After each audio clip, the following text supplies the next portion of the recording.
LP 정지태 목사님과 함께하는 매일 성경 큐티. 교회 여러분 안녕하십니까? 10월 13일 월요일입니다.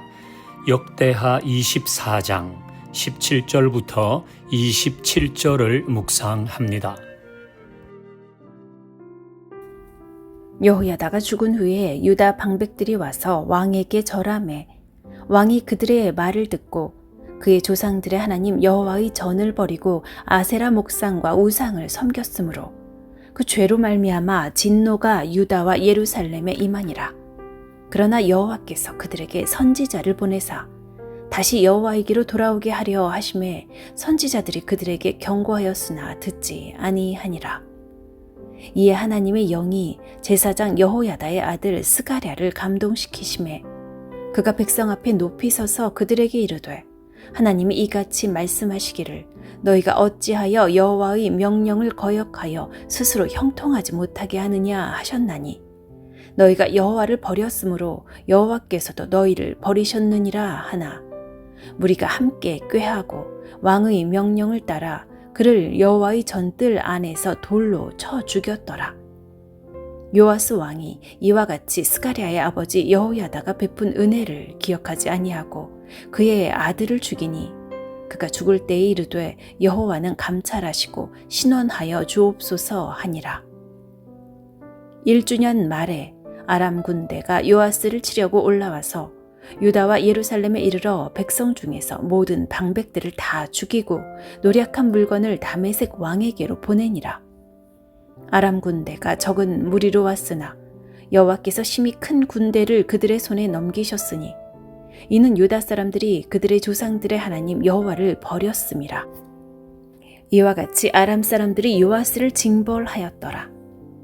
요아스가 크게 부상함에 적군이 그를 버리고 간 후에 그의 신하들이 제사장 여호야다의 아들들의 피로 말미암아 반역하여 그를 그의 침상에서 쳐 죽인지라. 다윗성에 장사하였으나 왕들의 묘실에는 장사하지 아니하였더라. 반역한 자들은 암몬 여인 시므앗의 아들 사밧과 모압 여인 시므릿의 아들 여호사밧이더라. 요아스의 아들들의 사적과 요아스가 중대한 경책을 받은 것과 하나님의 전을 보수한 사적은 다 열왕기 주석에 기록되니라. 그의 아들 아마샤가 대신하여 왕이 되니라. 17절을 보겠습니다. 여호야다가 죽은 후에 유다 방백들이 와서 왕에게 절하매 왕이 그들의 말을 듣고 자 여기에 여호야다라고 하는 사람 나옵니다. 그리고 유다 방백이 나오지요. 그리고 왕이라고 호칭된 사람이 나옵니다. 여호야다는 제사장입니다. 유다 방백은 유다 시대의 정치인들이겠죠. 그리고 왕은 요아스를 말합니다. 자, 우리가 지난 토요일 주일날 묵상했듯이 이제 아달랴의 폭정으로 말미암아 유다의 왕족의 씨가 다 멸절되는 위기를 맞았죠. 사실 아달랴는 그렇게 되었다고 생각했는데 하나님은 요아스를 생존하게 하시지요. 이 요아스는 성전에서 숨겨져서 7년을 살게 됩니다. 왕족이죠. 그리고 7년이 지난 이후에 이 제사장 여호야다가 다시 다윗의 혈통을 통해서 유다의 왕조가 이어가야 된다는 하나님의 말씀을 붙잡고 요아스를 7살밖에 되지 않은 요아스를 왕으로 세우지요. 그리고 그는 요아스 재위 40년 동안 요아스가 하나님의 말씀을 따라 사는 왕이 되도록 적극적으로 조력합니다. 그 덕에 요아스는 성전을 보수하는 사업을 하지요. 그리고 우상을 타파합니다. 정치적인 안정도 가져왔습니다. 이것이 제사장 여호야다가 한 놀라운 일입니다. 그래서 주일 본문 제일 마지막 구절을 보면 이 여호야다는 제사장이지만은 여러 왕실의 묘 중에 장사가 되었습니다. 우리가 알듯이 여호람은 왕이었지만 악한 왕이었기 때문에 왕의 묘실에 장사되지 못했잖아요. 하지만 여호야다는 제사장이었지만은 그가 하나님과 성전에 대해서 선을 행하였기 때문에 왕의 묘실에 장사되었습니다. 이것이 여호야다의 삶입니다. 그런데 오늘 본문을 보면 여호야다가 죽었어요. 요아스의 신앙적인 멘토였던 여호야다가 세상을 떠났어요. 그때 유다 방백들이 요아스에게 와서 말합니다. 그래서 요아스는 마음을 바꾸죠. 18절 나오듯이 아세라 목상을 섬기고 여호와의 전을 버렸어요. 이게 참 안타까운 일 아닙니까? 그 결과 하나님도 요아스를 버립니다. 이때에 그 여호야다의 아들 스가랴가 요아스에게 진언을 합니다. 왕이여, 그렇게 하시면 안 됩니다. 그런데 이 요아스가 어떻게 합니까? 자기의 정신적인 멘토이며 신앙의 멘토이며 7살밖에 되지 않은 자기를 왕으로 옹립해 준 그 여호야다의 아들 스가랴를 죽여버립니다. 그 내용이 21절이죠. 무리가 함께 꾀하고 왕의 명령을 따라 그를 여호와의 전뜰 안에서 돌로 쳐 죽였더라. 스가랴가 요아스에게 진언을 했지만 요아스는 듣지 않았어요. 불편했겠죠. 얼마나 불편했겠습니까?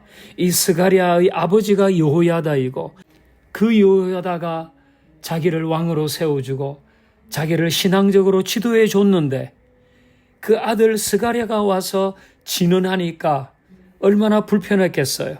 그 말이 틀린 말 아니잖아요.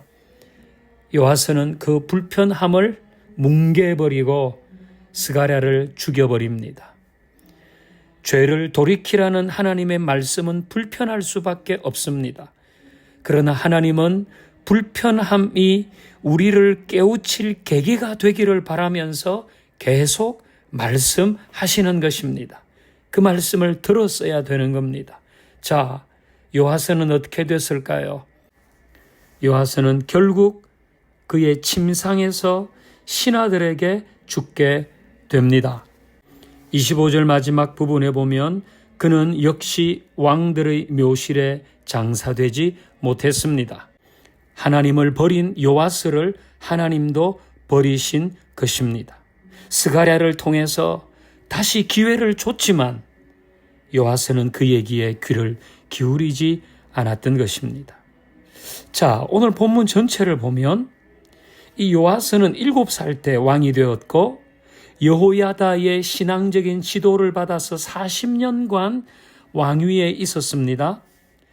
하지만은 여호야다가 세상을 떠나자 그의 모든 신앙은 안개처럼 사라져 버렸습니다. 이것은 그가 여호야다에게만 기대었다는 거예요. 자기의 믿음을 가져야 되는데 여호야다에게만 기대어 믿음 생활을 했습니다. 성숙한 사람의 신앙적인 지도를 받는 것 좋은 일이지만 더 중요한 것은 자기 신앙을 가지는 것입니다. 언제까지 그 사람에게 의존할 수 없습니다.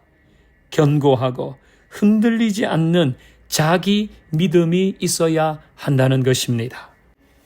하나님, 오늘도 말씀을 통해 교훈을 받습니다. 하나님의 말씀 불편함으로 다가올 때 그것을 우리를 깨우치는 계기로 삼게 하여 주시고 우리도 자기 믿음을 가지게 하옵소서. 예수님의 이름으로 기도하옵나이다. 아멘. 월요일 예배자의 삶을 위한 기도. 일상에서 사랑과 정직과 공의를 행함으로 하나님 자녀의 명예를 지키게 하옵소서. 주중 예배의 자리를 사모하고 모이기에 힘쓰게 하옵소서. 개인의 삶과 공동체가 예배를 중심으로 견고해지게 하옵소서. 자신의 감정, 경험, 욕망을 따라 살기보다 하나님의 말씀과 사명을 따라 선택하고 인내하며 순종하게 하옵소서.